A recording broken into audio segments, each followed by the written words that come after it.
শাওয়াল মাসের চাঁদ দেখার পর ঈদুল ফিতর উদযাপনের আনন্দে মেতে ওঠার কথা থাকলেও ফিলিস্তিনের অবরুদ্ধ গাজাবাসীর চিত্রটা একেবারেই ভিন্ন। ইসরায়েলি আগ্রাসনে খুশির সময়টাতেও হত্যার শিকার হচ্ছেন তারা। বাস্তুচ্যুতদের তাঁবুতেও চালানো হচ্ছে হামলা। এতে প্রাণহানির তালিকা যেমন বাড়ছে, তেমনি বাড়ছে মানবিক সংকটও।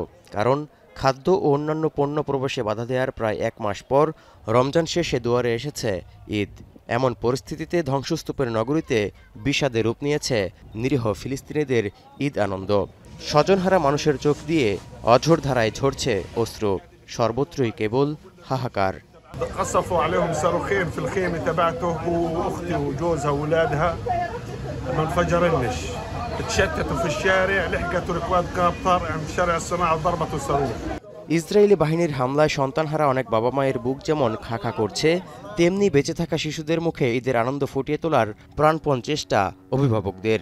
كنا متوقعين على امل هدنه وامل انه ينتهي الكابوس هذا اللي ملوش حد، لانه عن جد صاروا اولادنا يناموا بخوف، حتى العيد خايفين يطلعوا يلعبوا يركبوا مراجيح. بنمشيه كيف بده يصير يعني عادي امور طبيعيه، فاهم كيف؟ يعني اليوم حياة غزة عدم، يعني لا في فرحة عيد ولا في فرحة رمضان ولا فرحة للأطفال ولا فرحة للكبار। এ অবস্থায় মিশর ও কাতারের মধ্যস্থতাকারীদের কাছ থেকে পাওয়া যুদ্ধবিরতির প্রস্তাবে সম্মতি জানিয়েছে হামাস। এরপর পাল্টা প্রস্তাব জমা দিয়েছে ইসরায়েলি কর্তৃপক্ষ। وقد تسلمنا قبل يومين مقترحا من الإخوة الوسطاء في مصر وقطر تعاملنا معه بإيجابية ووافقنا عليه ونأمل ألا يعطله الاحتلال أو أن يجهض جهود الوسطاء।